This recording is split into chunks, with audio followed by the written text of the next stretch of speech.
तो देखिए हम लोग 16 महाजन पद पढ़ रहे थे।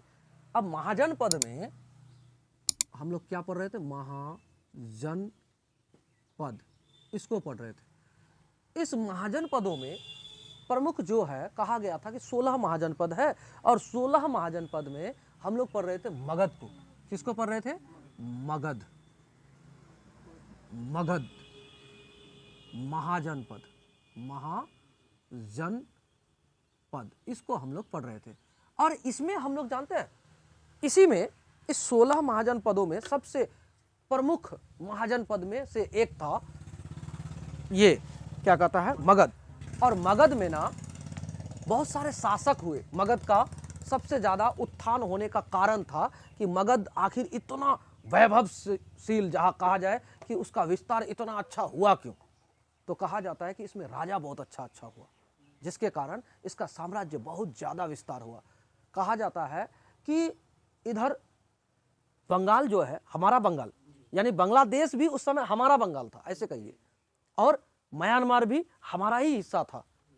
हाँ, तो ये सभी जगह को लेकर, यहाँ से लेकर इधर अफगानिस्तान, तुर्की तक हम लोग का क्षेत्र था। ये इतना बड़ा साम्राज्य था मगध महाजनपद।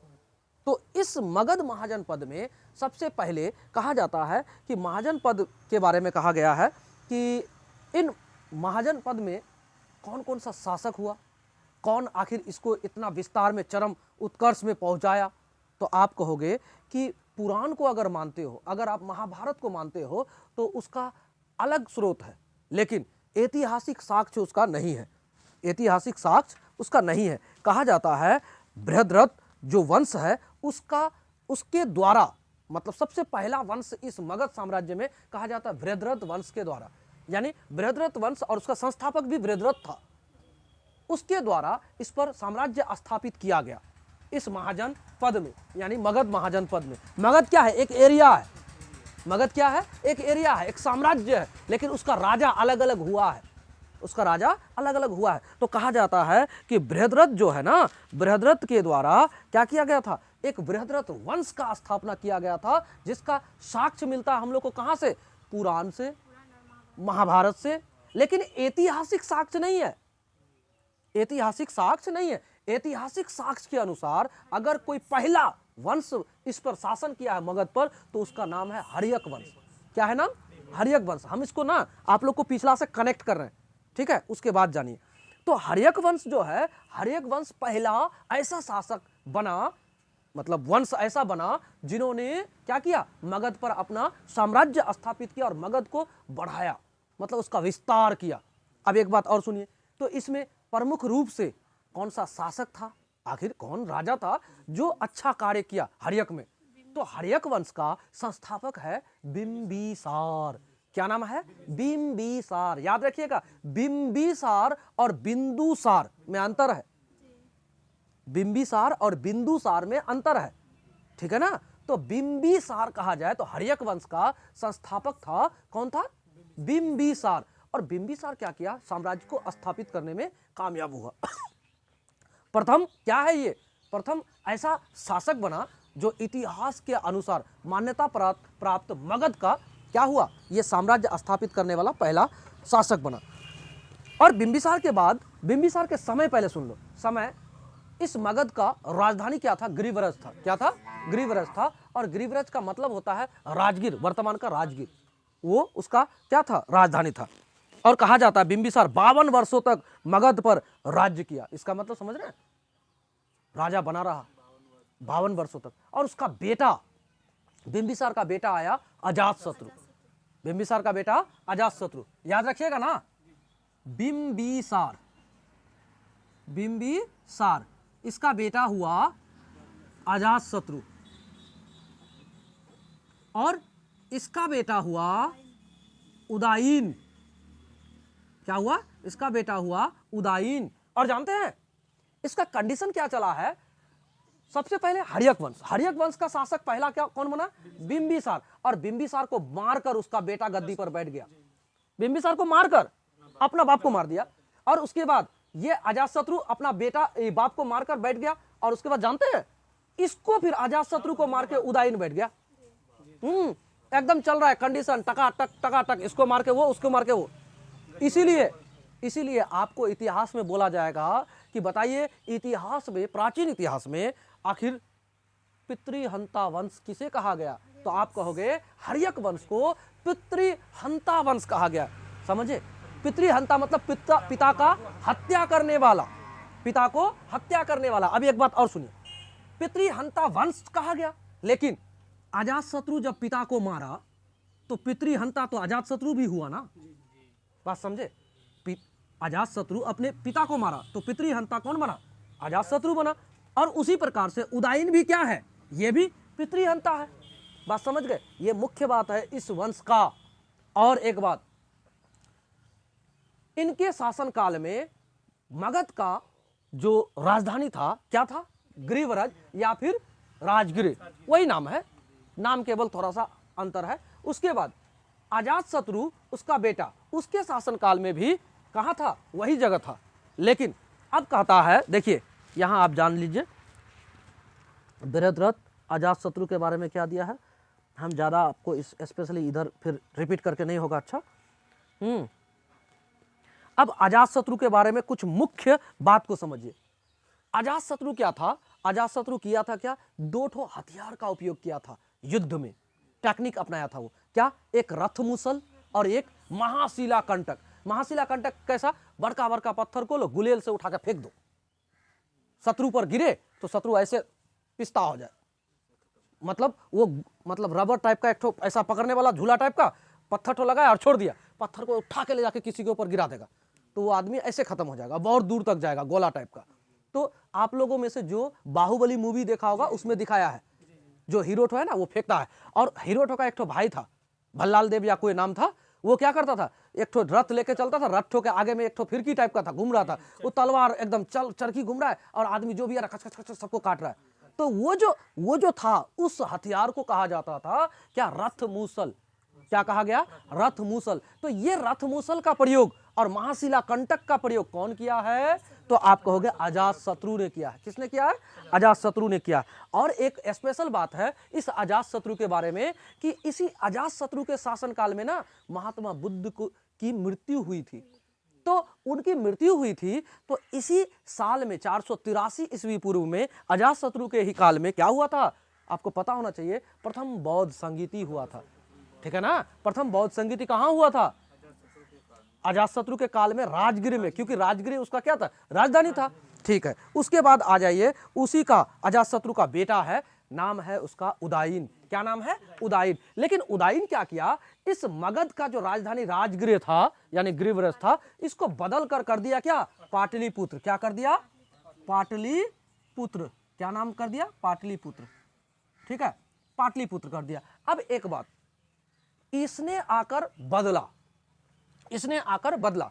और जानते हैं उदायन के बाद इसका ना एक अच्छा शासक कोई नहीं बना। मतलब जैसे प्रतापी राजा होता है ना, मतलब अपना कुछ राजा मरगड़िया होता है, मरगड़िया समझते हैं, उसको देखकर ही लोग डर जाता है और नहीं मारेगा लेकिन उसका डर ही कुछ अलग होता है जो मतलब परेशान नहीं करेगा उसको। लेकिन उदायन के जाने के बाद कुछ अच्छा शासक नहीं रहा इस वंश में, हर्यक वंश में। तो क्या होता है उदायन के बाद? होता क्या है, उसका एक क्या कहता है, उदायन का पुत्र था नागदशक। लेकिन नागदशक कोई अच्छा शासक नहीं बन पाया तो क्या करता है, उसका एक ना ये था, क्या कहता, सेनापति था। सेनापति शिशुनाग नाम का था और शिशुनाग क्या किया? उसको मार दिया। सेनापति मार दिया राजा को। देखिए ये मतलब एक तरह से कहिए दुर्भाग्य की बात है, एक राजा को सेनापति मार देगा। तो अयोग्य शासक था, मार दिया। और शिशुनाग क्या करता है? शिशुनाग मार के हर्यक वंश को क्या करता है? हर्यंक वंश को समाप्त कर देता है। और शिशुनाग क्या करता है? ये क्या करता है? शिशुनाग वंश का स्थापना कर देता है। किसका? शिशुनाग वंश का। हर्यक वंश से आ गया शिशुनाग वंश। और कौन किया इसकी स्थापना? तो आप कहोगे सर ये किया है शिशुनाग के द्वारा हुआ है। किसने किया है? शिशुनाग के द्वारा हुआ है। आपको पता होना चाहिए शिशुनाग वंश जो है ना, ये ब्राह्मण वंश था। पहला इतिहास में ऐसा वंश जो ब्राह्मणों का शासन था इसमें। तो शिशुनाग वंश आते ही जानते क्या हुआ था? शिशुनाग वंश अस्तित्व में आते ही हुआ क्या कि बौद्ध भिक्षुकों को मारा जाने लगा, यानी बौद्ध धर्म को ना नुकसान पहुंचाया जाने लगा। बात को समझिएगा, बौद्ध धर्म को नुकसान पहुंचाया जाने लगा और इसके शासनकाल से शुरू हो जाता है क्या? इसके शासनकाल से शुरू होता है ये ब्राह्मण, जो ब्राह्मणवाद है या फिर आप कहो कि सनातन का जो धर्म है उसको आगे ले जाने का काम हुआ। और एक बात, इन ब्राह्मणों ने कुछ पाखंड को भी आगे लेकर आ गया, अंधविश्वासी बात को फैलाया, पाखंड बढ़ाया, ये सब चीज शुरू हो गया फिर। हाँ, शिशुनाग वंश के बाद शुरू हो गया। बाद क्या, उसी के वंश से ही शुरू हो गया था। अब आगे सुनिए, शिशुनाग के बारे में बोलता है। अब शिशुनाग वंश, जो शिशुनाग था उसका एक उत्तराधिकारी हुआ जिसका नाम है कालाशोक। क्या नाम था? कालाशोक। कालाशोक के शासनकाल में दूसरा बौद्ध संगीति हुआ। कैसा? दूसरा। और कालाशोक क्या किया? कालाशोक एक काम कर देता है, क्या कर देता है कि राजधानी को पाटलिपुत्र से क्या करता है, देखिए शिशुनाग क्या करता है, शिशुनाग करता है एक काम कि पाटलिपुत्र से राजधानी को बदल देता है। शिशुनाग का एक काम होता है कि पाटलिपुत्र को राजधानी ना करके वो हटा दिया, राजधानी लेके चले गया वैशाली। कहाँ लेके चले गया? वैशाली। देखिए उदयन कहाँ किया? पाटलिपुत्र। पाटलिपुत्र के बाद शिशुनाग क्या करता है, राजधानी को बदल के वैशाली लेके चले जाता है और वैशाली में वो मतलब राजधानी रह जाता है। तो कालाशोक के समय भी राजधानी वही था, कालाशोक के समय राजधानी वही था। और एक बौद्ध संगीति, दूसरा बौद्ध संगीति कहाँ हो जाता है? यहाँ हो जाता है, पाटलिपुत्र में। लेकिन कालाशोक क्या कर देता है, उसको क्या कहता है, राजधानी को फिर से बदल देता है और राजधानी को बदल के क्या कर देता है, फिर पाटलिपुत्र कर देता है। तो वही बात इसमें लिखा हुआ है। कहता है यह ब्राह्मण वंश का प्रथम संस्थापक माना जाता है। क्या माना जाता है? ये जो वंश है ना, ब्राह्मण वंश का प्रथम संस्थापक वंश माना जाता है, ये वाला शिशुनाग वंश है ना। फिर आगे सुनिए, कहता है शिशुनाग के स्थान पर हाँ महापद्म नंद क्या करता है, इसको हत्या करके बदल देता है। इसको क्या कहता है, शासन व्यवस्था को, शिशुनाग वंश को खत्म करके महापद्म नंद क्या कर देता है, नंद वंश की स्थापना कर देता है। तो नंद वंश की स्थापना कौन करता है, बोलिए तो? महापद्म नंद। महापद्म नंद, इसने क्या कर दिया, नंद वंश की स्थापना किया। किसकी स्थापना किया? नंद वंश की स्थापना किया। अब देखिए नंद वंश में होता क्या है, अब आप इसमें समझिए नंद वंश में होता क्या है। तो कल तक हम लोगों ने इसको पढ़ लिया था। अब आते हैं हम लोग महापद्म नंद के द्वारा स्थापित, जो सुनिए हमने इसका वीडियो प्रॉपर बना के डाल दिया है, आप उसको स्पेशली देख लीजिएगा। हम इसमें बहुत कुछ छोड़ के आगे बढ़े, केवल जोड़ने का प्रयास किया कि पिछला को कनेक्ट करके अगला को पढ़ेंगे तो आपको ज़्यादा समझ में आएगा। हम केवल कनेक्शन दिए। अब आ जाइए नंदवंश। तो नंदवंश में नंदवंश का संस्थापक कौन है, पहले ये बताइए। आप कहोगे महापद्म नंद। कौन है? महापद्म नंद। इस वंश का सर्वाधिक महाशक्तिशाली संस्थापक महापद्म नंद थे, जो जाति के शूद्र थे। जाति के क्या थे? शूद्र थे। आपको पता होना चाहिए कि शूद्र जाति को उस समय शासक के रूप में नहीं माना जाता था। शासक वो ऊपर के जितने वर्ण को बताया है, जैसे शूद्र से ऊपर बताया है वैश्य को, वैश्य से ऊपर बताया है क्षत्रिय को, क्षत्रिय से ऊपर बताया है ब्राह्मण को। इन तीनों वर्ण का केवल सेवा करने का काम था शूद्र को, और दूसरा कोई काम नहीं करेगा। और ये तीनों वर्ग अगर इनको जो देगा उसी को लेगा और ऊपर उठा के माथा तो नहीं देखेगा। इस तरह का जीवन था उसका। सबसे बेकार जीवन अगर किसी का था तो शूद्रों का था। तो शूद्र होकर भी महापद्म नंद क्या किया, नंद वंश की स्थापना कर दिया। ठीक है, तो अब देखिए क्या होता है। इन्होंने राजपूतों का विनाश करके सर्व क्षत्रांतक यानी क्षत्रियों का नाश करने वाला की उपाधि धारण की। इन्होंने क्या किया, ये महापद्म नंद का काम क्या था, महापद्म नंद ने भरपूर एकदम क्या किया, राजपूतों का विनाश किया, यानी राजपूतों को मारने का काम किया, बहुत ज्यादा मारा। और इसके कारण इसको क्या कहता है, क्षत्रियों को नाश करने वाला कहा गया है इसको। इसलिए कहा जाता है, कौन सा उपाधि लिया, सर्व क्षत्रांतक, इसका उपाधि लिया उन्होंने। कौन लिया, तो आपको कहा जाएगा कि सर्व क्षत्रांतक की उपाधि किससे संबंधित है, तो आप जवाब दोगे महापद्म नंद से संबंधित है। महापद्म नंद किस वर्ण से संबंधित थे, तो आप कहोगे शूद्र से थे। किससे थे? शूद्र से थे। अच्छा अब सुनिए, महापदम नंद को भार्गव यानी दूसरा परशुराम का अवतार कहा है। भार्गव यानी कि दूसरा परशुराम का अवतार कहा है। किसको? महापदम नंद को। अब आगे सुनिए, इस वंश की जाति नाई यानी नापित थी, मतलब नाई था। नाई क्या करता है? आज के दिन में भी सेवा देने का काम करता है। नाई का काम क्या है? सेवा देने का, हजाम बनाने का, इसलिए इसको शूद्र कैटेगरी में रखा। बात समझे ना? जो सेवा देगा वो शूद्र होगा, ऐसा उस समय था। राजा नंद के प्रधानमंत्री का नाम राक्षस था। अब आपको कहेगा राक्षस कौन था? यहां लिखा रहेगा प्रधानमंत्री, वित्त मंत्री, या फिर कोई राक्षस है लिखा रहे, या इनमें से कोई नहीं। कहेगा हाँ राक्षस, राक्षस। हाँ, प्रधानमंत्री का ई दिया था, पद दिया था। तो कहता राजा नंद के प्रधानमंत्री का नाम राक्षस था। राक्षस का असली नाम विष्णुगुप्त था। नहीं, यह अलग है। ठीक है, तो कहता है इसका असली नाम क्या था? विष्णुगुप्त था। केंद्रीय शासन पद्धति का जनक या पिता महापदम नंद को माना जाता है। क्या कहता है? केंद्रीय शासन पद्धति का जनक या पिता। कहने का मतलब समझ रहे? केंद्रीय शासन पद्धति आज के दिन में हमारे भारतवर्ष में केंद्रीय शासन पद्धति है। आपको पता है कैसा? आप जब पॉलिटी को पढ़ोगे आपको पता लगेगा। अभी आप सबसे पहले आपको यह बताइए, क्या हमारी सबसे छोटी इकाई शासन का पंचायत नहीं है?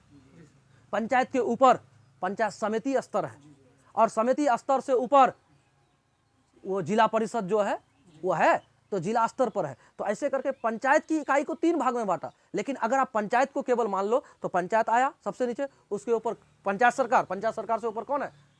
बिहार का राज्य सरकार, और राज्य सरकार के ऊपर कौन है? तो केंद्र सरकार है ना।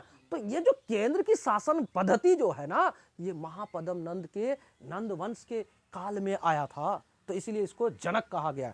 क्या कहा गया है? जनक कहा गया। यहां कहता है, सुनिए, कहता केंद्रीय शासन पद्धति का जनक इस या पिता महापदम नंद को माना जाता है। इस वंश के धन दौलत के बारे में वर्णन चीनी यात्री वैनसांग द्वारा की गई थी। व्याकरण के आचार्य पाणिनि महापदम नंद के परम मित्र थे। व्याकरण के आचार्य थे पाणिनि, याद रखिएगा। पाणिनि किसके आचार्य थे? तो आप कहोगे व्याकरण। तो आपको ऐसे भी क्वेश्चन दिया जा सकता है, संबंधित व्यक्ति और उसका पुस्तक, संबंधित व्यक्ति और उसका पुस्तक। तो व्याकरण का संबंध किससे है? पाणिनि से। तो पाणिनि किसका मित्र था? महापदम नंद का। याद रहेगा?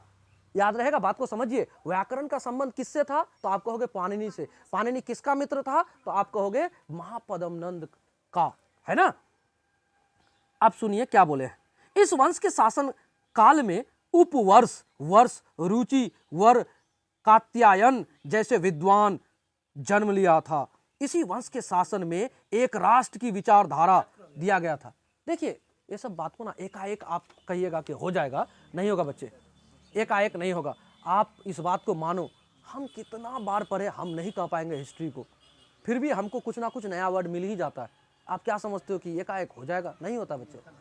और जानते हो इससे क्या होता है?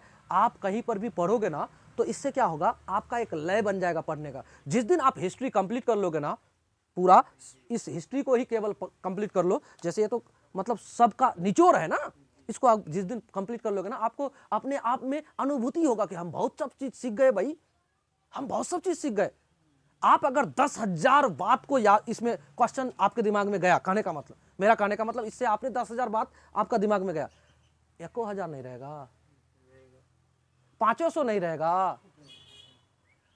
तो ये होता है इतिहास को पढ़ने का फायदा। आप एकाएक पूरा चीज नहीं आएगा आपको, धीरे धीरे धीरे धीरे आप इसको रिपीट करोगे। अगला बार ना जितना फास्ट अभी पढ़ रहे हो इससे दुगुना फास्ट में पढ़ लोगे आप। खाली देखोगे सरसरा के सरसरी निगाहों से, बस आगे बढ़ते जाओगे बढ़ते जाओगे। जब आपका रिपीट करने का टाइम आएगा ना, आप बहुत खुश हो जाओगे उस समय। आज हम 10 दिन में हिस्ट्री या 10 दिन में ज्योग्राफी या 10 दिन में पॉलिटी लगभग पूरा कर लेते हैं, लगभग पूरा कर लेते हैं। इसका मतलब समझो कि हम कितना फास्ट पढ़ते हैं अभी, only for revise, only for revise. अब जब आप ऐसा कर लोगे ना, एक बार अच्छा से डीपली पढ़ लोगे ना, तो आपको रिवाइज करने में बड़ा आनंद आएगा। अभी आप कहोगे कि एकाएक सब चीज याद रहे ना, संभव नहीं है। हमको याद नहीं रहेगा, या हमसे बेहतर कोई शिक्षक है उनको भी नहीं रहेगा। ऐसा थोड़े पूरा हिस्ट्री का अगर वो टीचर है तो पूरा चीज याद है उनको ना, हो ही नहीं सकता, थोड़ा बहुत देखना ही पड़ेगा। ठीक है, आगे चलिए। इसी वंश के शासक ने एक राष्ट्र की विचारधारा दिया। एक राष्ट्र समझते हैं, मतलब पूरे राष्ट्र को मिलाकर जितना राजा है सबका एक राजा होगा। एक राष्ट्र का बात बोलो, एक राष्ट्र का बात बोलो, एक राष्ट्र की विचारधारा दिया। कहता इस वंश की राजधानी पाटलिपुत्र थी, यानी नंद वंश की राजधानी कहां थी? पाटलिपुत्र थी। फिर आगे सुनिए, इस वंश के समय मगध राजनैतिक दृष्टि से अत्यंत शक्तिशाली साम्राज्य बन गया।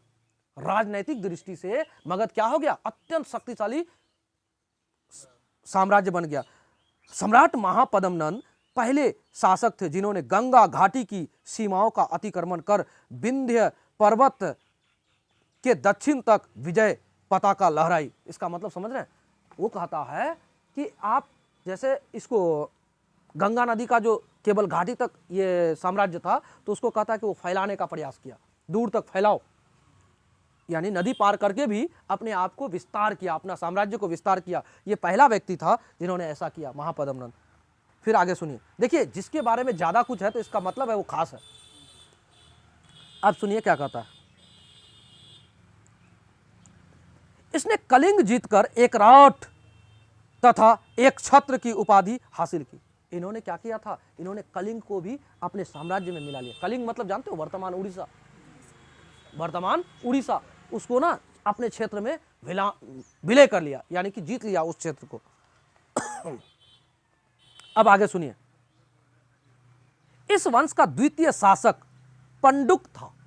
इस वंश का द्वितीय शासक था पंडुक। कौन था? पंडुक, लेकिन उसका नाम अलग है। सुनिए, इस वंश का अगला शासक था घनानंद। अब देखिए, द्वितीय शासक था कौन? पंडुक। तो पंडुक का ज्यादा चर्चा नहीं दिया, क्यों?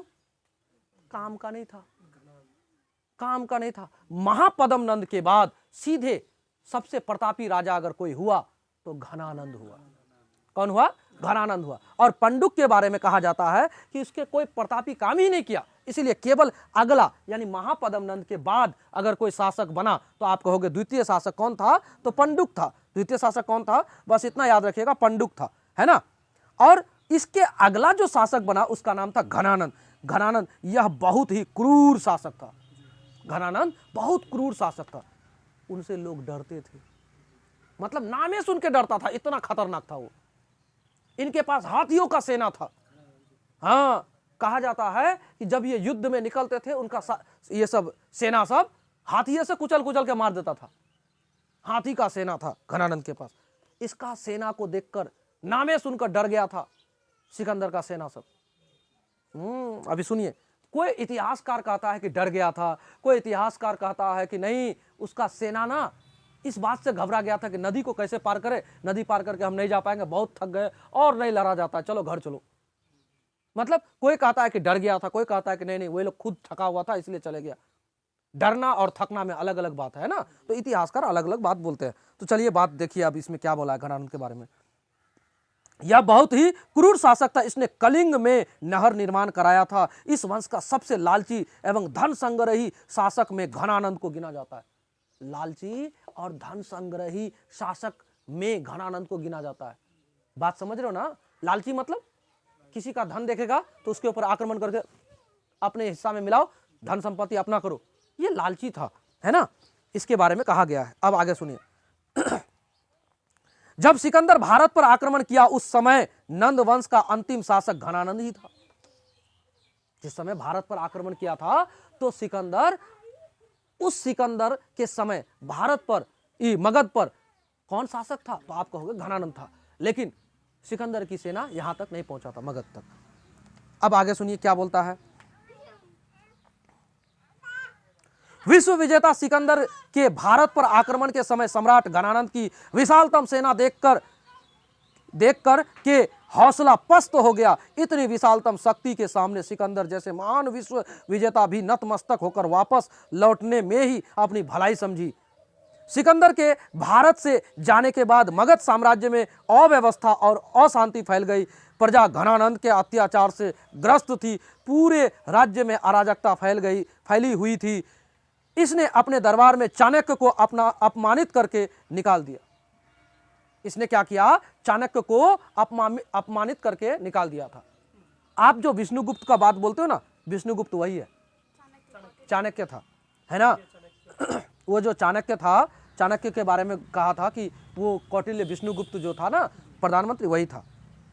तो इसी को अपने दरबार से क्या किया, ये इंसल्ट करके यानी बेइज्जत करके निकाल दिया था। कौन निकाला था?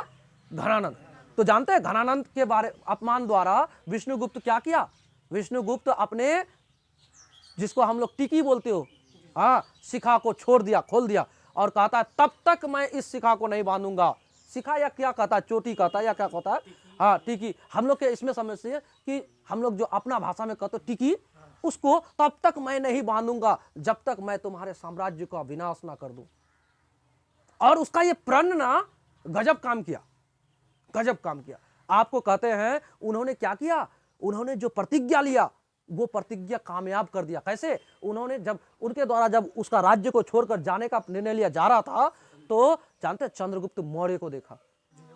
और चंद्रगुप्त मौर्य क्या था? एक छोटा सा बच्चा था, लेकिन उसके अंदर में जो एक्टिविटी था, उस एक्टिविटी को देखकर वो पहचान गया कि अगर इस बच्चे को योद्धा तैयार किया जाए, अगर इस बच्चे को हम शासक के रूप में बनाने का प्रयास किया जाए, ये लड़ाकू जिस प्रकार से है एक वेपन की तरह काम करेगा आगे चल के। और क्या हुआ? बस उसको प्रशिक्षित करते करते करते करते ऐसा कर दिया कि मगध साम्राज्य में नंद वंश का तो खात्मा किया ही, चंद्रगुप्त मौर्य इतना बड़ा ये बन गया, क्या कहता शासक बन गया कि नंद वंश को समाप्त कर दिया, उसका अस्तित्व मिटा दिया और उसका बस साम्राज्य को हड़प लिया। कौन? तो चंद्रगुप्त मौर्य। ठीक है, तो ये बात सही है। देखिए, आप राजा हो और आप एक ज्ञानी व्यक्ति को इस तरह से अपमानित किए कि सोचिए सबसे बड़ा बात क्या है। ये विष्णुगुप्त जो है ना, कौटिल्य जिसको कहते हैं या फिर चाणक्य जिसको कहते हैं, वो बहुत ही मतलब उच्च गुणवत्ता वाले व्यक्ति थे। हाँ, वो देखिए जाति में ब्राह्मण, और उस जमाने में पढ़ा लिखा होता कौन था? ब्राह्मण। और वो ब्राह्मण में भी एक ऐसे व्यक्ति थे, सोचिए कि मगध का क्या बना था वो, इसका क्या कहता, नंद वंश में देखिए कहता है, नंद वंश में राक्षस का असली नाम है विष्णुगुप्त। राजा नंद के प्रधानमंत्री का नाम राक्षस था, राक्षस का असली नाम है विष्णुगुप्त। इसका मतलब समझ रहे हो, प्रधानमंत्री था वो नंद वंश में। और उस विष्णुगुप्त को अगर कोई अपमानित करके निकाल दे प्रधानमंत्री को, तो ये तो बहुत बड़ी बात हो गई ना। तो उन्होंने प्रतिज्ञा ले लिया कि मैं जब तक इस वंश की समाप्ति को नहीं देख लूं, तब तक मैं इस यानी चोटी को नहीं बांधूंगा। सोचिए कितना बड़ा बात है। अब आगे सुनिए,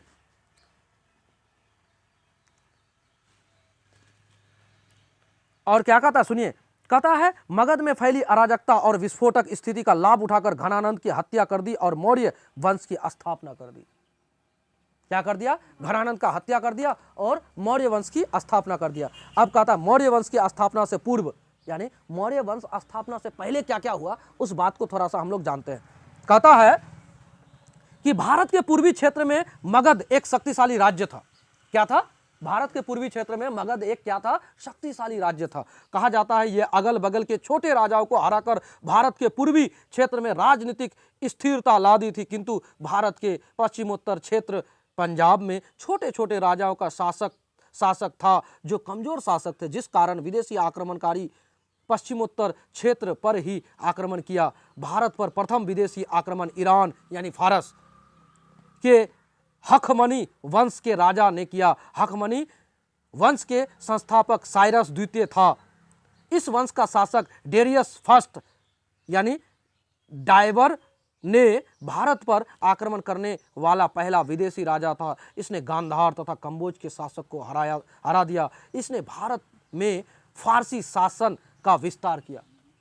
क्या कहता है, बात को समझिएगा। कहता है कि पश्चिम में ना, भारत के पश्चिमी क्षेत्र में, पंजाब के क्षेत्र में, उस सब में क्या था कि छोटा छोटा राजा था। और उस जमाने में क्या होता था, राजा सब ना आपस में लड़ता बहुत था। तो विदेशी लोग जो आए, वो लोग उसका फायदा उठा लिया, और अलग अलग रहेगा तो कमजोर हो जाएगा। तो कमजोर स्थिति को पाकर उन लोग को हरा दिया। हरा कर क्या किया, अपना अस्तित्व जमा लिया। कौन? आप पश्चिमी देश के जो इस्लामिक कंट्री के लोग थे। तो सुनिए क्या कहता है। कहता है कि भारत पर प्रथम विदेशी आक्रमण ईरान यानी फारस के हखमनी वंश के राजा ने किया था। कौन किया था? हकमनी वंश के राजा ने किया था। हकमनी वंश के संस्थापक था साइरस द्वितीय। हकमनी वंश के संस्थापक था साइरस द्वितीय। तो इस वंश का शासक डेरियस, हकमनी वंश का शासक था डेरियस। डेरियस फर्स्ट ने भारत पर आक्रमण करने वाला पहला विदेशी राजा था। डेरियस फर्स्ट जो है भारत पर आक्रमण करने वाला पहला विदेशी था, है ना। अब आगे सुनिए, इसने गंधार तथा कंबोज के शासक को हरा दिया। इसने भारत में फारसी शासन का विस्तार किया। हो गया ये बात? अच्छा, कौन किया? तो आप कहोगे Darius first. Darius first, Darius first कौन था? पहला उधर का यानी पश्चिम इलाके से आने वाला ऐसा शासक था जिन्होंने फारसी साम्राज्य को स्थापित किया भारत में। उस जमाने का भारत कहां तक था? आप कहोगे अफगानिस्तान भी था, पाकिस्तान भी था, ये सब तो भारत ही था ना। तब आगे सुनिए, मकदूनिया यूनानी आक्रमण। मकदूनिया या फिर यूनानी आक्रमण। कहता ईरान आक्रमण के बाद भारत पर दूसरा महत्वपूर्ण आक्रमण यूनानियों का था। किसका था? यूनानियों का था। कहता यूनान के राजा फिलिप द्वितीय का पुत्र सिकंदर था। इसके माता का नाम ओलंपिया था। यह अपने पति को जहर देकर हत्या कर दी थी। मां गए सिकंदर की मां, सिकंदर के पिता को जहर देकर मार दिया था। सिकंदर का मूल नाम अलेक्जेंडर मैसेडोनियन था। इसका जन्म मैसिडोनिया यानी पेला में 356 ईस्वी पूर्व में हुआ था। इसकी पत्नी रुखसाना यानी रेक्सोना थी। रुखसाना के पिता फारसी शासक शाहदारा थे। इसके घोड़े का नाम बुफेक कराल था। इसके गुरु का नाम अरस्तु था। किसका? सिकंदर का। आगे सुनिए, जिसके नाम पर उसने झेलम नदी के तट पर एक नगर भी बसाया था। अरस्तु के गुरु प्लेटो थे, जिनको अफलातून कहा जाता था। आप एक बात जान लीजिए, ये सब जो गुरु बनाया, जो सब आदमी का गुरु के बारे में बोल रहा है सिकंदर, ये सब आदमी बहुत महान थे। अरस्तु और क्या कहता है आपको प्लेटो, ये सब बहुत महान व्यक्ति था। ये सब बहुत जानकार व्यक्ति था उस जमाने का, है ना। इन्होंने इनका यानी चेला था, तो सोचिए कैसा चेला होगा। कहता है प्लेटो के गुरु सुकरात थे, जिन्हें जहर का प्याला देकर मार दिया गया। भारत में सिकंदर का सबसे पहला सामना तक्षशिला के राजकुमार आम्भिक से हुआ था। वहां के राजा आम्भिक ने सिकंदर की अधीनता स्वीकार कर ली। गंधार की राजधानी तक्षशिला थी। आम्भिक क्या किया था? सिकंदर का गुलामी को एक्सेप्ट कर लिया। भैया हमको मारो काटो मत, हम आपकी अधीनता को स्वीकारते हैं। आप ही बड़का राजा, हम छोटका, हमको खाली पीछे पीछे रखिए।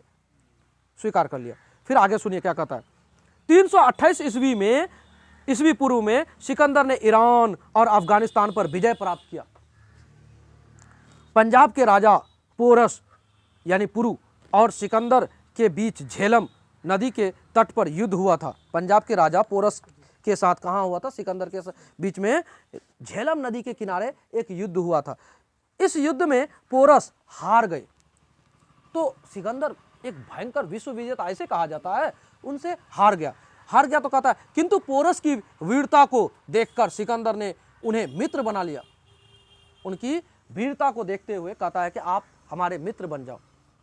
यानी वीरता से लड़ा था, हारा, लेकिन जानते हैं उस जमाने में युद्ध में ना नीति होता था कि बहुत लोग ना एक नैतिकता से लड़ते थे, हारेंगे लेकिन मान सम्मान के साथ, ऐसा होता था। कहते हैं मित्र बना लिया और सिकंदर की पत्नी रेक्सोना ने पोरस की कलाई पर राखी बांधी।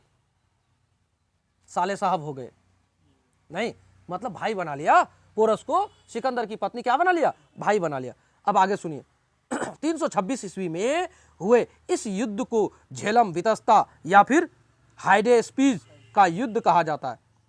तो समझते हैं, इस बात को याद रखिएगा, झेलम का युद्ध या फिर वितस्ता का युद्ध या फिर क्या कहता है हाइडेस्पीज का युद्ध 326 ईस्वी पूर्व में लड़ा गया था। सिकंदर और किसके बीच लड़ा गया था? पोरस के बीच। याद रखिएगा, किसके किसके बीच लड़ा गया था? पोरस और सिकंदर के बीच लड़ा गया था हाइडेस्पीज का युद्ध, या फिर उसी को क्या बोलता है? झेलम का युद्ध, या फिर उसी का नाम है वितस्ता का युद्ध, है ना। कब लड़ा गया था? 326 ईस्वी पूर्व में, है ना। अब आगे सुनिए, सिकंदर स्थल मार्ग से 325 ईस्वी में वह अपनी सेना के साथ भारत से लौट गया। 326 में, ये 325 में वो लौट गया। 326 में लड़ा और 325 में लौट गया, यानी उल्टा। उस समय तो उल्टा ही चल रहा था ना, एक साल बाद वो लौट गया, लौटा। 323 ईस्वी पूर्व में इराक के बेबीलोन में डायरिया होने के कारण सिकंदर की 33 वर्ष की अवस्था में मृत्यु हो गई। मात्र 33 वर्ष में उनकी मृत्यु हो गई। कहां जाकर? तो आप कहोगे कहां? बेबीलोन के पास। बेबीलोन के पास ना, उसको देखो, उस समय ना, उस समय ज्यादा डॉक्टर नहीं था, इतना अच्छा डॉक्टर, दवाइयां नहीं थी, तो उसको डायरिया हो गया। तो डायरिया कंट्रोल कर नहीं पाया, और नहीं कर पाया तो मर गया। तो लौटते समय ही मर गए। अब आगे सुनिए, सिकंदर का मकबरा बेबीलोन में है। इसका मतलब बेबीलोन में मरा तो उसका मकबरा भी बेबीलोन में है। आपको पूछा जा सकता है कि यूनान का शासक था ना वो तो यूनान का था ना, हम लोग यूनान पर है ना, हाँ यूनान का था। तो यूनान का शासक होने का मतलब ये थोड़े कि यूनान में ही उसका मकबरा होगा। जैसे राजा राममोहन राय की समाधि स्थल कहां है, मालूम है ना? राजा राममोहन राय के बारे में बोल रहे हैं, वो इंग्लैंड में, समझे, वहां गया था वो, हमारे मुगल बादशाह का, अकबर द्वितीय का दूत बन के कि भैया एक काम करो, अकबर द्वितीय का पेंशन को बढ़ा दो, ये कहने गया था। बेचारा वहीं जाकर मर गया तो उसका समाधि वहीं है। तो ठीक उसी प्रकार से ये सिकंदर साहब रिटर्न जा रहे थे, तो 33 वर्ष की आयु में 323 ईस्वी पूर्व में इराक के बेबीलोन में डायरिया से इनकी मृत्यु हो गई। बात को याद रखिएगा, कुछ भी पूछा जा सकता है, कब मृत्यु हुई, कहाँ इसका ये क्या कहता है, ये है क्या कहता है इसको, मकबरा है ना। तो इस सब बात को ध्यान रखिएगा, नहीं तो गड़बड़ हो जाएगा। कहा जा सकता है कि सिकंदर का मकबरा कहाँ है, तो आप क्या बोलोगे? बेबीलोन में है। बेबीलोन कहाँ है? इराक में है ना। तो आगे सुनिए, बेबीलोन का झूलता हुआ बगीचा 7 अजूबों में से एक है। सिकंदर भारत से कुशल बढ़ई प्राप्त करना चाहता था। सिकंदर भारत में 19 महीने तक रहा। सिकंदर के साथ भारत आने वाला लेखक निर्याकस आने सिक्रेटस आस्टिबुल्स थे, यानी ये सब नाम का आदमी उनके साथ आया था, सिकंदर के साथ यहाँ भारत तक पहुंचा था। और एक बात सुनिए, उस जमाने में होता क्या था कि बड़े बड़े शासक क्या करते थे, लेखक, इतिहासकार, कवि, ये सबको साथ में लेकर घूमता था। युद्ध करते समय लिखा पढ़ी साथ सब कुछ हो रहा है, ऐसा होता था। अब आगे सुनिए, सिकंदर हिंदुकुश पर्वत यानी खैबर दर्रा को पार करके भारत आया था। आपको पूछा जा सकता है सिकंदर किस रास्ते से आया था, तो ऑप्शन में रहेगा खैबर दर्रा। क्या रहेगा ऑप्शन में? खैबर दर्रा। तो खैबर दर्रा को पार करके तब भारत आया था, जिसको हिंदुकुश पर्वत कहते हैं। क्या कहते हैं? हिंदुकुश पर्वत कहते हैं। हिंदुकुश पर्वत यानी खैबर दर्रा होते हुए पर्वत का नाम था हिंदुकुश, है ना। लेकिन उस हिंदुकुश पर्वत को डायरेक्ट तो छड़पा नहीं था, तो उसमें एक दर्रा था। दर्रा मतलब रास्ता, कटा हुआ भाग। तो उस कटे हुए दर्रे भाग को क्या कहता है? खैबर दर्रा। याद रहेगा ना। खैबर दर्रा पार करके भारत आया था। सिकंदर की सेना व्यास नदी यानी हाइफेनिया, उस जमाने में इस नदी को उनके द्वारा यानी उनके क्या कहता सेनाओं द्वारा कहा गया कि ये हाइफेनिया नदी का नाम दिया वो लोग, हाइफेनिया, जबकि उस नदी का नाम है व्यास। क्या नाम है? व्यास। व्यास नदी को पार करने से क्या किया? मना कर दिया। अब नहीं जबो, हम सब थक गलियो, रिटर्न जबे। मतलब उनकी सेना पहले थक हार करके व्यास नदी के तट पर बैठ के कहता और हम लोग नहीं पाएंगे, बहुत लड़े, अब घूम के घर जाएंगे। और उन लोग के मन में एक तो डर भी था कि घनानंद बहुत क्रूर शासक है बाबू, बहुत मारता है, उनके पास हाथी वाला ये है, फौज है, मारेगा। घोड़ा हाथी से डरता है ना, हाँ, वो तो पकड़ेगा, सूंड में उठाकर पटक देगा। तो इस चक्कर में बहुत ऐसे युद्धों को लोग नाम सुना था कि उनके पास हाथी है, और हाथी देख के तो घोड़ा डरता है। तो इस चक्कर में वो लोग पहले से डर गया था। और जानते हैं, नाम ही था तो डर भी बहुत बड़ा मायने रखता है ना। डर आपको किसी भी चीज को कामयाब होने से रोकता है। बात को समझिए। तो उस जमाने में उसके सिकंदर के जो सेना थे व्यास नदी को पार करने से मना कर दिए, नहीं जाएंगे, बहाना बना दिया और वहां से रिटर्निंग हो गए। कहां तक बता दिए?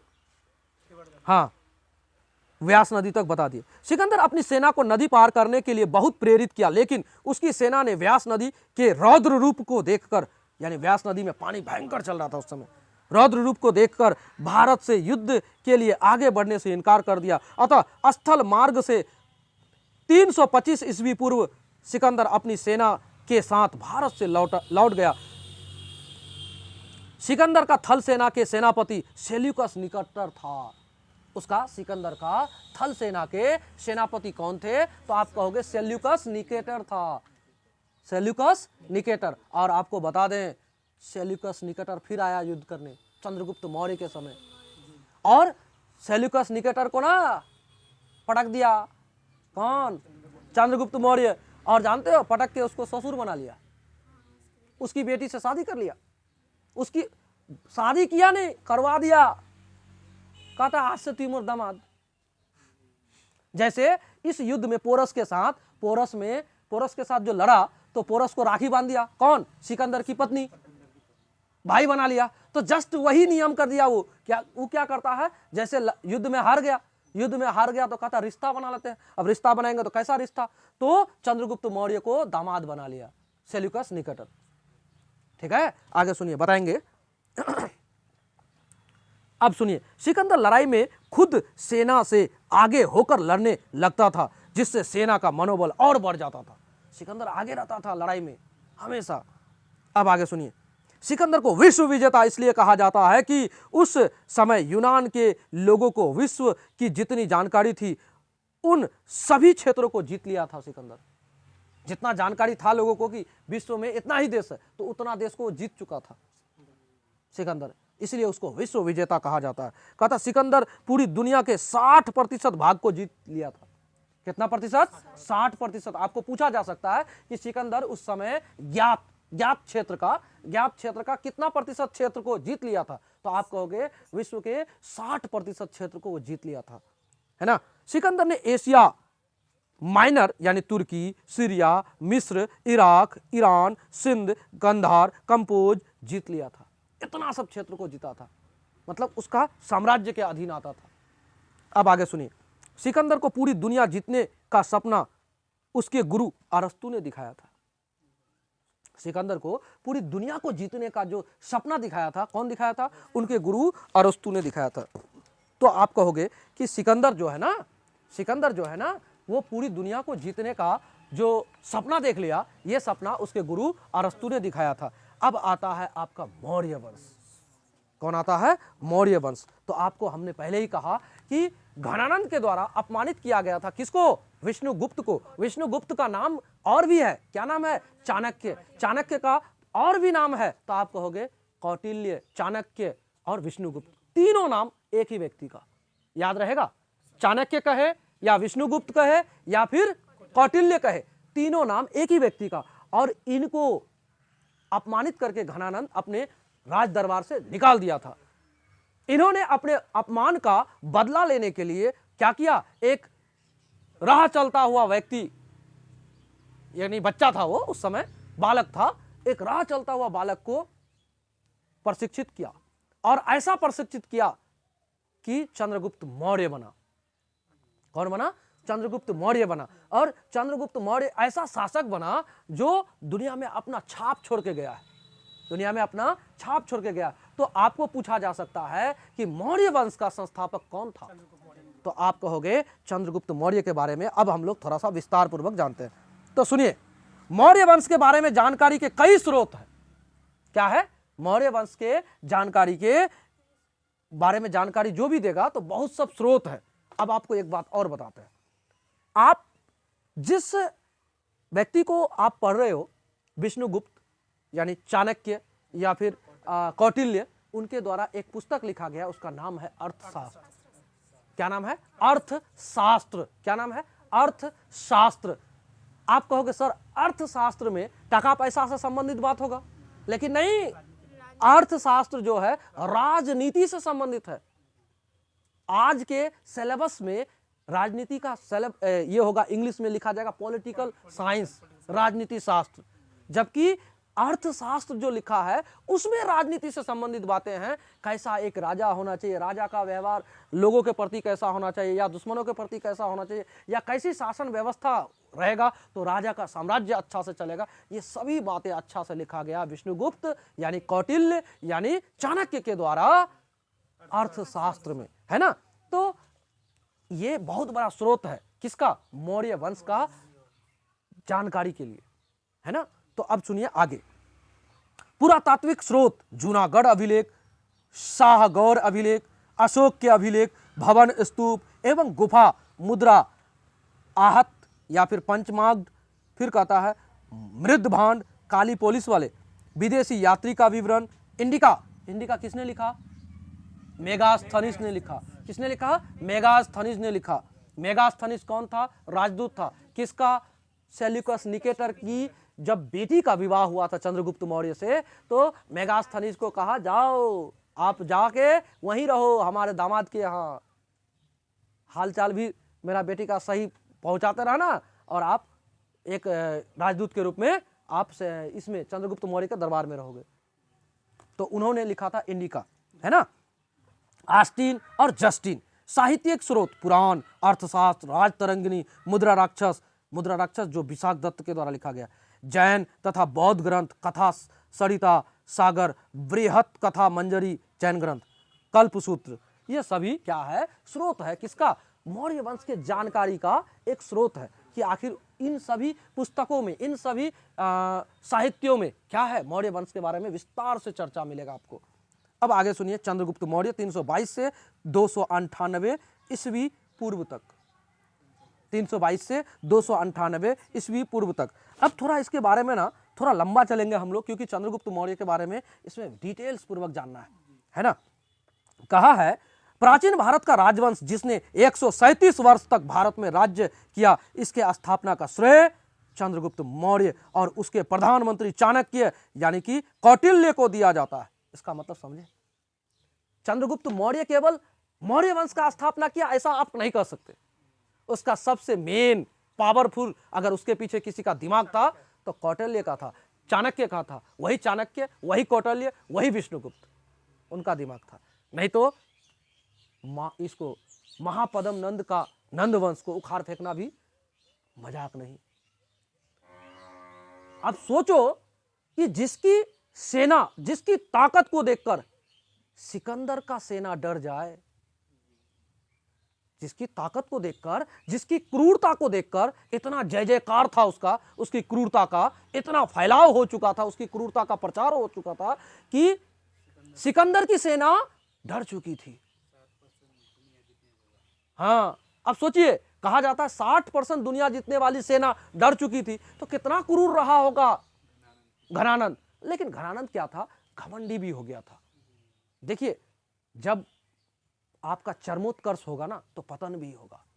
एक लिमिट तक किसी चीज को खींचेगा ना, लिमिट से ज्यादा खींचेगा टूट जाएगा, वही हुआ। तो घनानंद के द्वारा किया गया अपमान, वो अपमान आदमी नहीं भूलता है। नहीं भूला तो नहीं भूला, तो सही बात, उसको मिटा दिया। और मिटाने के बाद चंद्रगुप्त मौर्य और विष्णुगुप्त का साझा मेल से, ऐसे कहिए, दिमाग चंद्रगुप्त मौर्य का नहीं, दिमाग विष्णुगुप्त का, और शक्ति, और उसको लड़ाने के लिए शक्ति दिया कौन, तो आप कहोगे विष्णुगुप्त दिया। ठीक है। तो अब देखिए, कहा जाता है चंद्रगुप्त मौर्य उसका चेला। नहीं समझे, ऐसे समझिए, आप ऐसे समझिए जैसे विष्णु, सुनिए, हाँ, टेंशन हो सकता है। विष्णुगुप्त, चलिए ना, हम बताते हैं। विष्णुगुप्त का दूसरा नाम कौटिल्य, ठीक है। इसी का अगला नाम चाणक्य,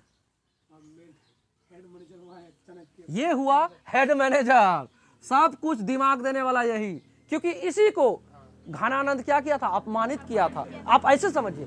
तो इन्होंने क्या किया, एक राह चलता हुआ बच्चे को गोद ले लिया, समझ लो गोद ले लिया, अरे बेटा तुमको हम राजा बनाते हैं। और जानते हो, जिस समय उसको वो प्रशिक्षण के लिए लिया था, जैसे गोद लिया कहने का, वो भी खेल रहा था। और जानते हो क्या खेल रहा था? राजा रानी और चोर वाला ही किस्सा खेल रहा था वो। और उसमें भी राजा कौन बना था? चंद्रगुप्त मौर्य ही बना था। तो इन्होंने क्या किया? चंद्रगुप्त मौर्य को चंद्रगुप्त मौर्य इनको क्या बना दिया? राजा बना दिया। और ऐसा बनाया कि क्या बोले, इसका इतिहास में चर्चा हो रही है। सोचिए, इस चंद्रगुप्त मौर्य को इतना बना दिया था कि राजा तो इतना वीर था, इतना वीर योद्धा था कि इसको ऐसे मारना मुश्किल था। इसको ऐसे मारना मुश्किल था, मुश्किल। मार दोगे, नींद में भी वार कर दोगे तो वो तुमको पटक सकता है। ऐसा राजा था वो, ऐसा योद्धा बनाया था उसको। लेकिन विष्णुगुप्त जो उसका सर्वे सर्वा, जिनके द्वारा ये बनाया गया इसको एक हथियार के रूप में, ये तो मिसाइल बन गया एक तरह से। लेकिन कहता है कि जहर किसी को भी मार सकता है। तो विष्णुगुप्त क्या किया था? इसको जहर देना शुरू किया था, धीरे धीरे थोड़ा थोड़ा जहर दे रहा था। एक काम करो, तुम जहर को थोड़ा थोड़ा खाओ। उसको बताया नहीं, चंद्रगुप्त मौर्य को बताया नहीं, लेकिन इसको पता लग गया विष्णुगुप्त को कि अगर राजा को कोई जहर दे के मार दे तो क्या होगा। तो इन्होंने क्या किया? उसके भोजन में विष देना शुरू किया। थोड़ा थोड़ा थोड़ा थोड़ा विष दे रहा था। और जानते, थोड़ा थोड़ा विष दे के क्या किया? धीरे धीरे धीरे धीरे उसका डोज बढ़ाते गया, बढ़ाते गया, बढ़ाते गया। एक सामान्य व्यक्ति को उतना जहर अगर दे दिया जाए तो मर जाएगा, इतना जहर वो पचा लेता था चंद्रगुप्त मौर्य। सोचिए कितना बड़ी बात है कि इस व्यक्ति को एक तरह से जहर के भी पचाने वाला बनाने का श्रेय गया है इसको, विष्णुगुप्त को। जहर पचाने वाला भी व्यक्ति बना दिया था इसको। एक दिन क्या हुआ, घर में भोजन ले जाके इसके लिए रख दिया, उसमें तो विष दिया था वो। और उस समय तक हेवी डोज लेता था, हेवी डोज पचा लेता था, एकदम हेवी हेवी जहर को भी पचा लेता था, इतना दे दिया था। तो उस जहरीला भोजन को उसकी पत्नी खा ली थी, और उसकी पत्नी गर्भवती थी। जैसे खाई, जहर का असर पूरे शरीर में ऐसा फैला कि उसकी पत्नी सीरियस हो गई। लास्ट में उस समय तो कोई डॉक्टर वाला सुविधा था नहीं, तो उसका बेटा यानी वंशज को बढ़ाना था कि भाई क्या किया जाए। तो उसकी पत्नी तो बचेगी नहीं, मरने वाली है, तो ऑपरेशन करके यानी कि उस समय चीर-फाड़ करके पेट से बच्चा को निकाल लिया। उसकी पत्नी मर गई, लेकिन उसका बच्चा जो है वो जीवित हो गया। लेकिन जहर का असर पड़ गया था, असर पड़ गया ना, तो बच्चा में ना बिंदु बिंदु बिंदु बिंदु बिंदु बिंदु डॉट डॉट आ गया था उसके शरीर में पूरा। इसीलिए जन्म के साथ उसके ऊपर बिंदु बिंदु जो पड़ गया, इसीलिए उसका नाम रख दिया था बिंदुसार। बिंदु प्लस सार, सार का मतलब जहर, और बिंदुओं का यानी जहर का जिस पर बिंदु हो, इसीलिए उसका नाम रख दिया था बिंदुसार। हमने हर्यक वंश में आपको बिंबिसार बताया था, हर्यक वंश में हमने आपको बिंबिसार बताया था। हम उस समय ही एक बार बार बार क्लियर कर रहे थे, बिंबिसार और बिंदुसार अलग है। तो बिंबिसार अलग है और बिंदुसार अलग है। बिंदुसार क्या? चंद्रगुप्त मौर्य का बेटा।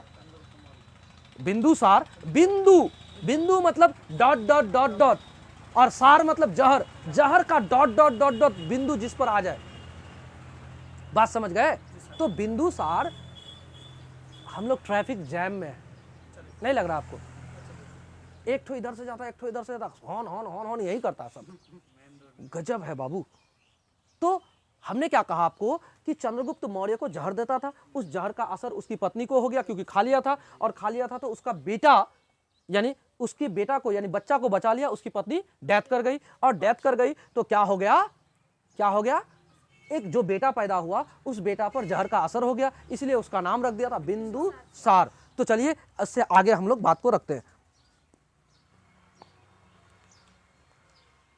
चंद्रगुप्त मौर्य के गुरु और प्रधानमंत्री कौन थे? चाणक्य थे। याद रखिएगा, कौन थे? चाणक्य थे। चाणक्य थे, कौटिल्य थे, या फिर विष्णुगुप्त थे, तीनों नाम। जो पूछे वही जवाब देंगे। पता रहेगा तब ना। पता लगा आपको विष्णुगुप्त पता है, चाणक्य आ गया, टेंशन हो जाएगा। चाणक्य पता है, कौटिल्य आ गया, टेंशन हो जाएगा, है ना? तो ये सब बात आपको पता होना चाहिए कि उसी का नाम था। इन्होंने अपना राजधानी पाटलिपुत्र को बनाया। किसको बनाया? पाटलिपुत्र को बनाया। 322 ईस्वी पूर्व में चंद्रगुप्त गद्दी पर बैठा। कब बैठा? 322 ईस्वी पूर्व में चंद्रगुप्त क्या किया? गद्दी पर बैठा। इसकी माता का नाम मोरा था, जिसका संस्कृत में अर्थ होता है, अर्थ मौर्य होता है। मोरा का संस्कृत में अर्थ होता है मौर्य, है ना? इसलिए इस वंश का नाम मौर्य वंश पड़ा। चंद्रगुप्त मौर्य का माता का नाम मोरा था। क्या नाम था? मोरा। इसलिए इस वंश की जो नाम पड़ गया मौर्य वंश पड़ गया। इनकी शिक्षा तक्षशिला में हुई थी। शिक्षा दीक्षा कहाँ हुई थी? तक्षशिला में हुई थी। तक्षशिला आज कहाँ है मालूम है? पाकिस्तान में। मौर्य काल में शिक्षा का सबसे प्रसिद्ध केंद्र था तक्षशिला। प्रसिद्ध केंद्र कौन था? तो तक्षशिला। अब आगे सुनिए। विशाख दत्त ने चंद्रगुप्त मौर्य के लिए ब्रिसल यानी निम्न जाति का शब्द का प्रयोग किया। ब्रिसल यानी कि निम्न जाति का शब्द का प्रयोग किया है। इसका मतलब समझ रहे हो? इसका मतलब समझ रहे हो? आप ऐसे समझो, चंद्रगुप्त मौर्य के माता पिता के बारे में जितना जानकारी आप जाने उतना ही। क्यों? उस बच्चा के बारे में कहा जाता है कि राह चलता हुआ बच्चा था जिसको विष्णुगुप्त ने उठाकर क्या साम्राज्य का मालिक बना दिया। तो साम्राज्य का मालिक पहले कौन होता था? क्षत्रिय होता था।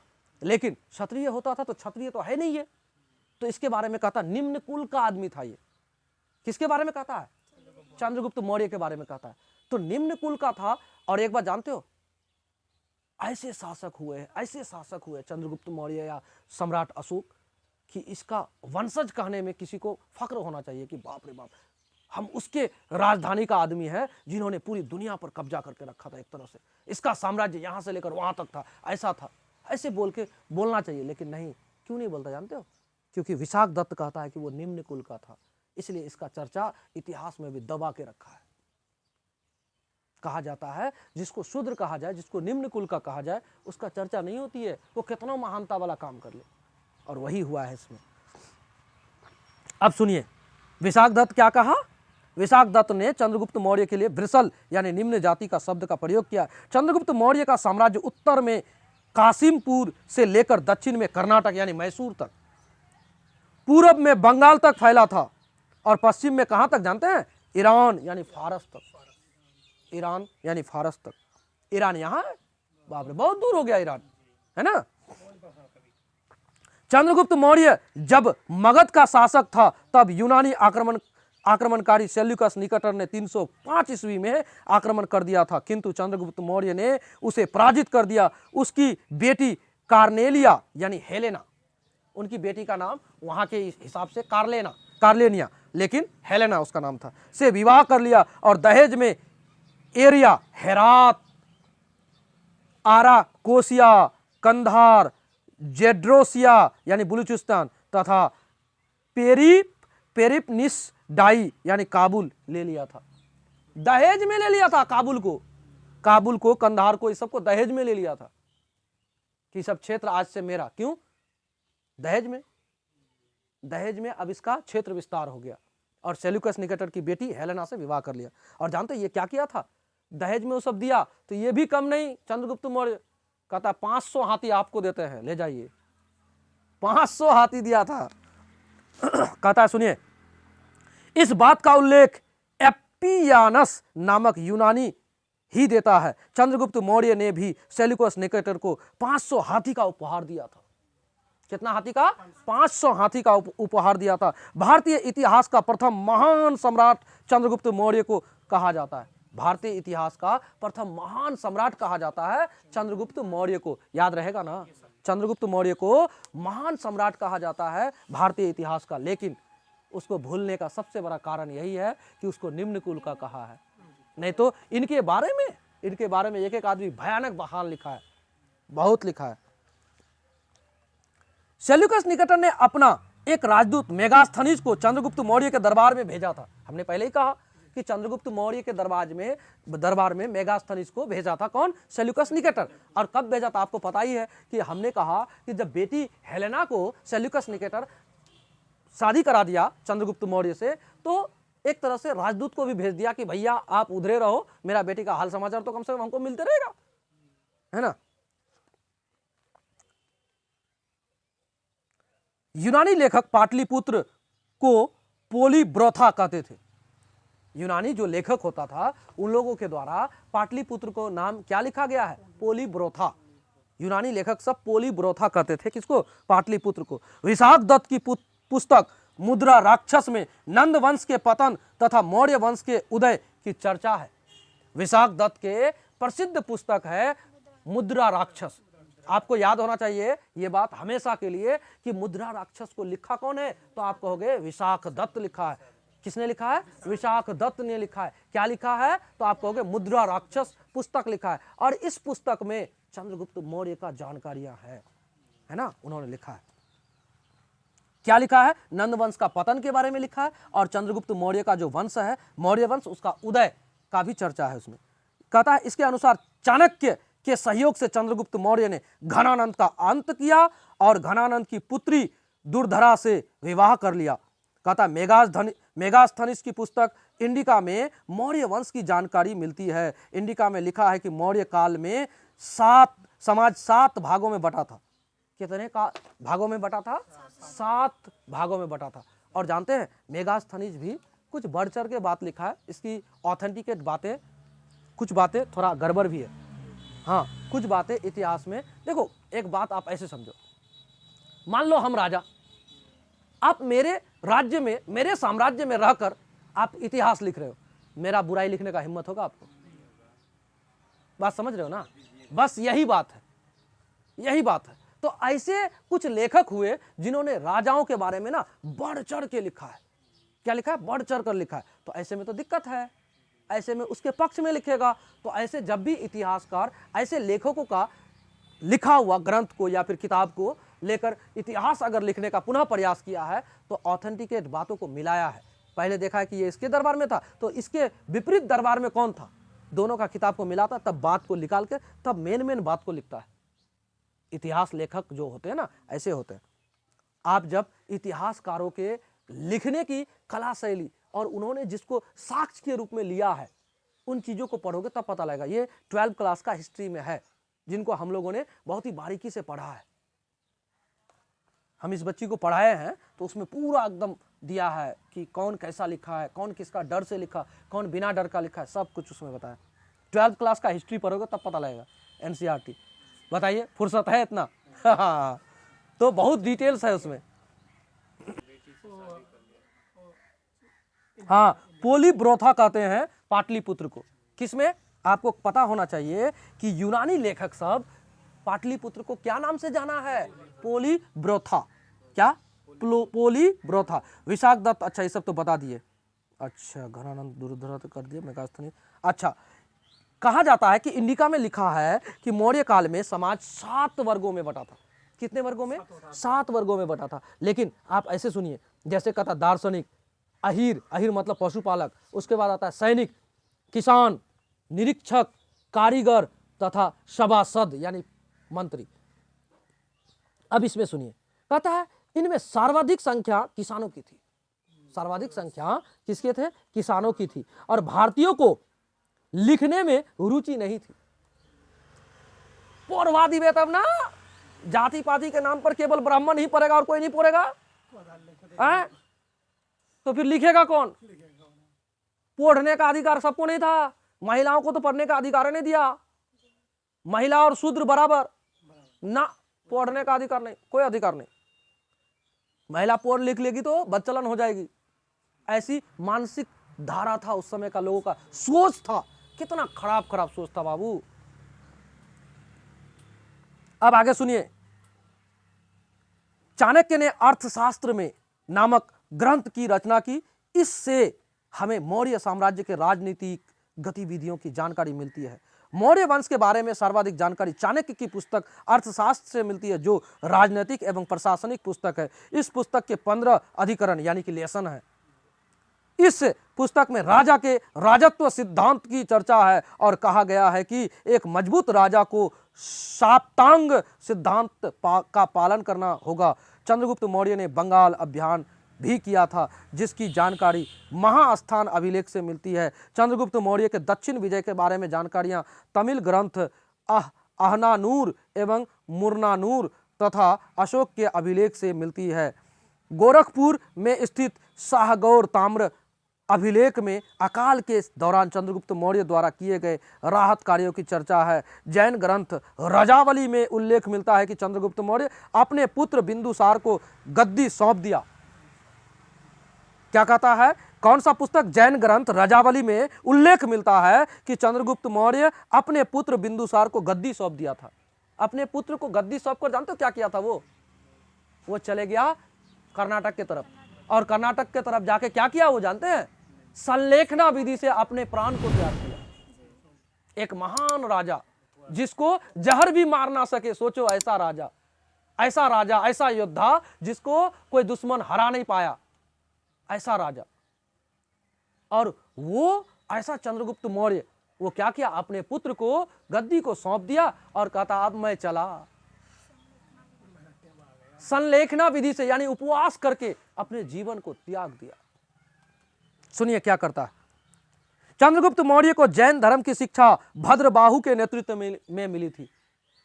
आपको पूछा जा सकता है कि चंद्रगुप्त मौर्य को जैन धर्म की शिक्षा किसने दी, तो आप कहोगे भद्रबाहु ने दी। और कहता है भद्रबाहु के साथ ही चंद्रगुप्त मौर्य कर्नाटक के सरवन बेलागोला चला गया।